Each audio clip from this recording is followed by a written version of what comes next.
اسرار طریقت گوشے سرکار کی کتاب اسرار طریقت میں سرکار مریدان غوث پاک کے بارے میں لکھتے ہیں، فرمایا کہ میرا مرید نہیں مرے گا مگر ایمان پر۔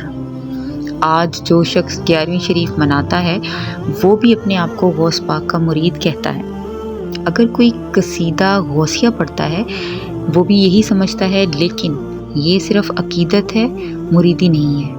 اس میں ذات اللہ حضور پاک صلی اللہ علیہ وآلہ وسلم کو عطا ہوا تھا، ان سے صحابہ کرام کو ملا، پھر 12 اماموں کو اس اسم کا فیض ملا جو کہ وقت کے غوث ہوئے، اور کسی ولی کو ان کے توسط کے بغیر فیض نہ ملا۔ پھر سب عواموں نے جناب غوث پاک رحمۃ اللہ علیہ کو انفرادی طور پر یہ اسم عطا کیا گیا۔ اسی وجہ سے آپ کو غوث الاعظم کہتے ہیں۔ جب تک امام مہدی علیہ السلام کا ظہور نہ ہوگا اس وقت تک اس اسم ذات کی چابی حضرت غوث الاعظم کے پاس ہی رہے گی۔ آپ ہی سے پھر نقشبندیہ، چشتیہ، سہروردیہ اور قادریہ کو اسم ذات اللہ کا فیض ہوا۔ اور اگر کوئی شخص عابد و زاہد یا فقیر غوث پاک سے کنارہ کشی کرتا ہے تو وہ اس اسم ذات کے فیض سے بھی محروم ہو جاتا ہے۔ جب کسی شیخ نے مرید کو کوئی وظیفہ، ورد، ذکر لسانی یا ذکر خفی پڑھنے کے لیے دیا ہو تو وہ شخص شیخ کا مرید ہوا۔ اسے فنافی شیخ بھی کہتے ہیں۔ جب اس کا لطیفہ قلب ذکر اللہ سے گونج اٹھا تب وہ غوث پاک کا بھی منظور نظر اور مرید ہوا۔ اسے فنافی الغوث کہتے ہیں۔ جب 7 لطائف کے اذکار کے بعد ذکر قربانی لگا تو وہ فنافی الرسول کہلایا، اور جب اس کے جسم پر صفاتی یا ذاتی تجلی پڑی تو وہ فنافی اللہ کہلایا۔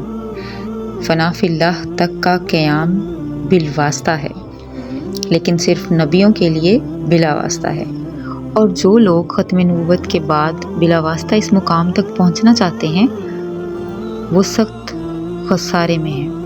جب قلب جاری ہو گیا تو وہ شخص غوث پاک کے مریدوں میں شامل ہو گیا۔ اصل مرید وہ جنہوں نے آپ کے ظاہر سے فیض پایا، اور داخل مرید وہ جنہوں نے آپ کی ممات سے فیض پایا۔ آپ نے 70 بار اللہ تعالیٰ سے یہ وعدہ لیا کہ میرا مرید ایمان کے بغیر نہیں مرے گا۔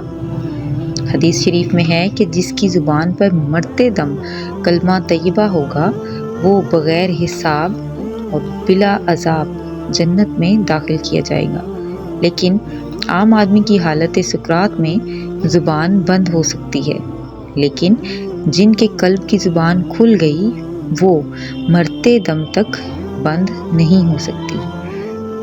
تو واہ سبحان اللہ، کیا شان ہے کہ ذاکر قلبی کی، کہ اگر اس کی زبان سے کچھ لفظ نہ بھی نکلیں گے تو اس کا دل جو ہے وہ ہر وقت ذکر کی حالت میں ہوگا۔ مزید سرکار عالموں کی اقسام بیان فرماتے ہوئے کہتے ہیں کہ عالم 3 طرح کے ہوتے ہیں۔ نمبر 1 عالم زبانی، نمبر 2 عالم فانی، اور نمبر 3 عالم ربانی۔ عالم زبانی حدیث شریف میں ہے کہ جاہل عالم سے ڈرو اور بچو۔ جس کی زبان عالم اور قلب سیاہ ہو، علامات حرص، حسد اور تکبر دین میں فتنہ کا باعث ہے۔ نمبر 2 عالم فانی، پیٹ کی خاطر پیشہ اختیار کیا، جہاں زیادہ تنخواہ یا مرغ پلاؤ دیکھا فوراً گھٹنے ٹیک لیے۔ اس کا قلب جاہل اور سیاہ، موقع کے مطابق گھومنے والا اور عوام میں خوار ہوتا ہے۔ عالم ربانی، زبان بھی عالم اور قلب بھی منور ہوتا ہے۔ کشف و کرامات ضروری نہیں، کامل شریعت ہوتا ہے۔ تلقین کے لیے بہترین اور خلافت کے بعد شریعت کی بیعت کر سکتا ہے۔ عاملوں کی اقسام۔ نمبر 1 نوری مخلوق موکلات یا جنات کے ذریعے آسیب زدہ کا علاج کر دیتے ہیں۔ کاروبار یا رکاوٹ کے کاموں میں ترقی اور رکاوٹ دور کر دیتے ہیں۔ ناسوتی الجھنوں کے لیے بہتر ہوتے ہیں، لیکن یہ لوگ بیت کے مجاز نہیں ہوتے۔ نمبر 2 گدی نشین یا سجادہ نشین اکثر بخشے ہوئے ناسوتی عمل سے کام کرا دیتے ہیں۔ یہ بھی اکثر بغیر تجلی کے ہوتے ہیں اور بیت کے مجاز نہیں ہیں۔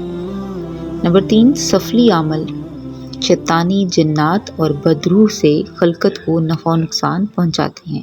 یہ میل جول کے بھی مجاز نہیں۔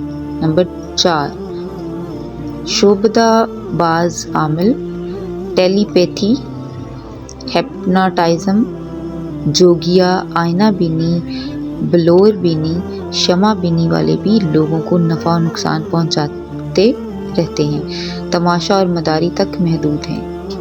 گورشید سرکار کی کتاب اسرار طریقت سے آج تک کے لیے اتنا ہی آپ کے ساتھ شیئر کیا۔ صبح آپ کے ساتھ مزید جو ہے وہ ٹاپک شیئر کیے جائیں گے۔